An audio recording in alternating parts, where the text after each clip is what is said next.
Oh boy, this is fun. Yeah, this is fun. Are you happy, Dev? Is this the fun time that you wanted? I wasn't trying to upset you. Bullshit. That's exactly what you're trying to do. That's what you're trying to do. You're trying to upset me and you're trying to upset them. You're here to fuck with us. That's why you're here. You're here to get revenge on us because you said it in your song. You said you don't feel seen. But that's actually wrong. We see you. We know who you are. It's not like Dear Evan Hansen, actually. We know exactly who you are. We just hate you. Yeah. Everybody here hates you. I'm fully middle school bullying you right now. I would say go kill yourself if that made any sense. And the one thing I wanted to do tonight was spend an hour pretending it was 2019, pretending it was the before you came and fucked it all up. And you took that away, just like you take away everything. So you know what? Now I'm gonna take from you. I'm gonna take the show back. And I don't care. Heckle me, destroy the theater. I'm gonna do the show that I came here to do. I'm gonna do the special that I came here to film. And actually, we're just gonna start the whole thing from the beginning. So blackout, opening song. Everybody get up, it's time to slam now. We got a real jam going down. Welcome to the Space Jam. Yeah, clap your fucking yeah. That's the Space Jam. All right. Oh, fuck, okay. Yeah! Oh! Woo! Okay. Yeah, okay. All right. Good start. Okay, yeah, all right. So you remember what happened. I came out, the song Space Jam. I said, oh, there's a child here, and we all laughed. And then I did the Come Tree song, fucking killed. Everyone stood up. All right, now that brings us to now. Okay.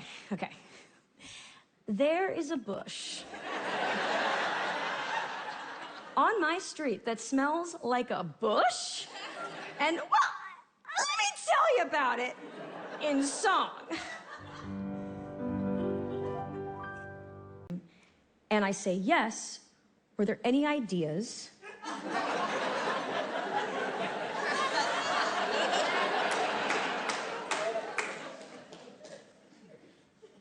Were there any ideas that Adam had that he didn't get to realize on Earth? I wasn't trying to steal from my dead friend, you sick fucks, okay?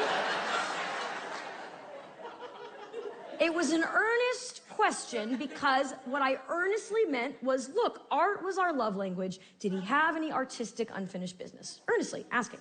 And she says, yes. Actually, he has 2 TV show ideas. And I do go, I mean, can I have them? Like, 'cause I got nothing. And she says, no, you can absolutely have them. Okay, here's what they are. And the whole time she's doing that like she's a weather correspondent. She's like, okay. The first idea he has is he says you should write a TV show about now, about lockdown. And on instinct, I go, She says, okay, he can tell you're not into it, but he says a lot of people are going to be writing about this time, and you should too. And I'm disappointed because I was still kind of testing the psychic, and she failed the test. Adam was a genius, right? But the idea of write about the pandemic that's happening right now is not a genius idea. That's a basic bitch idea.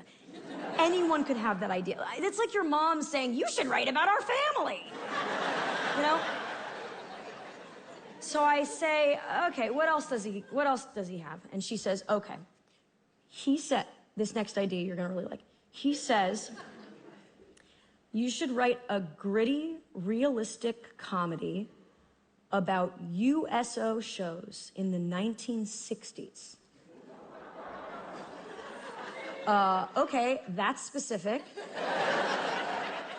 And that just feels so real, and I start like trembling, and I say to her, okay, ma'am, well, thank you so much for your time. Psychics are real, Houdini had it coming, goodbye.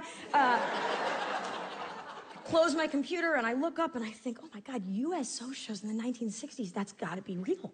That's just so specific. And then I realize that was a major plot point in the current season of The Marvelous Mrs. Maisel. So she wasn't a psychic, she just had Amazon Prime. And that moment, that realization, it undid the whole thing for me.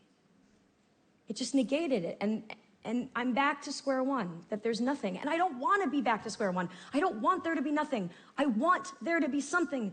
But the skeptic atheist in me needs proof. The thing that I want most, actually, in this world, is to see a ghost.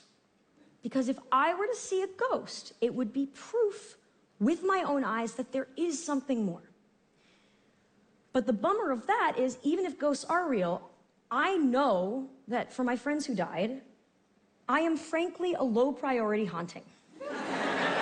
So yeah, Adam was a dear friend and writing partner.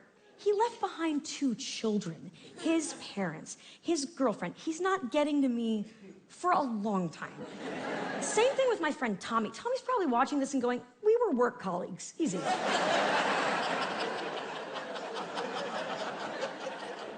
And then, if my psychiatrist were to haunt me, it might be unethical.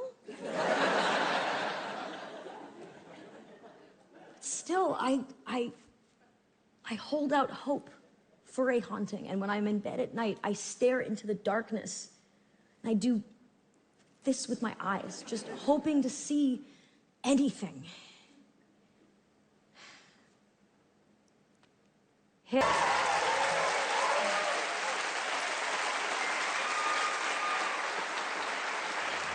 So yeah, there's nothing. Isn't that funny?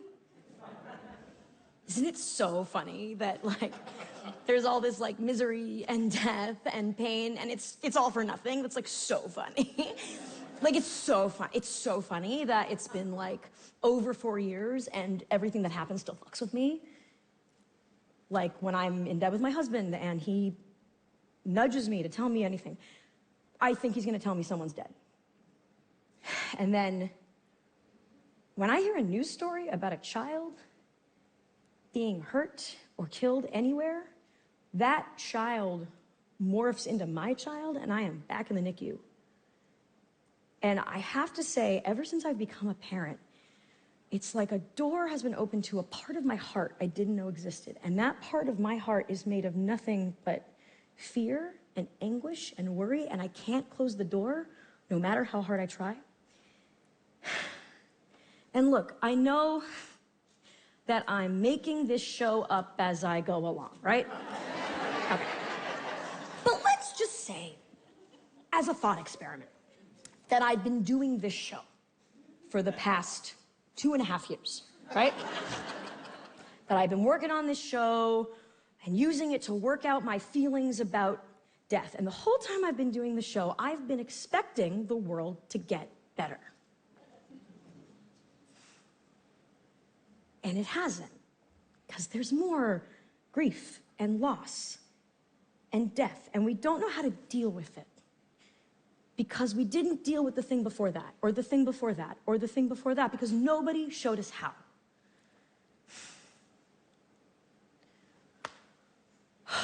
Okay. I've just given birth. I've seen my daughter in the NICU. And then they send me back to my room to get some sleep. But I can't sleep.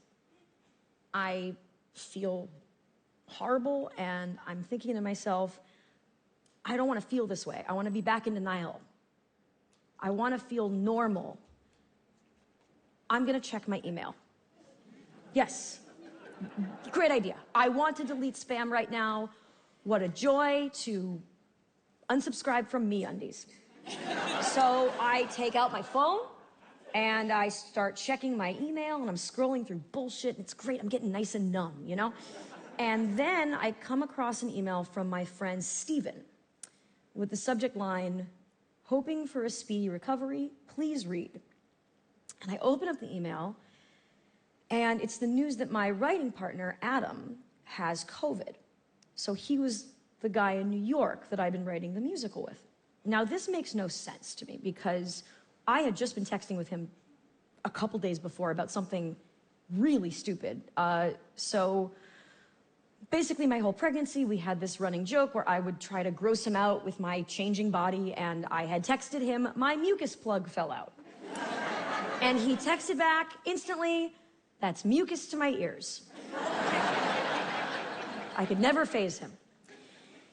And that was 2 days before I gave birth. And now Stephen is telling me he has COVID. And not only does he have COVID, he has it really bad. He's in a New York hospital on a ventilator. And I'm stunned because suddenly 2 people I love are on ventilators on either coast. And it feels cosmic, but not in a good way. I'm actually baffled when people use the word cosmic like it's a good thing. Oh, I'm so in touch with the cosmos. Well, the cosmos are vast and cold and unforgiving, and they don't care about you. So to be in touch with them is to be alone. So, for the first time in years, I was helpless. I prayed. In my prayer, it started with an apology. I said, "Dear God, I'm very sorry that I haven't spoken to you in a long time. I'm also sorry that I regularly tell everyone you don't exist." But you get why I think that, right? I mean, like, you understand how I could very logically come to that conclusion. Okay, just table that for now, God. For now, please, please, please keep my daughter safe, and please keep Adam safe. And if you do that in exchange, I will think about becoming agnostic. So the next couple days in the hospital are chaos.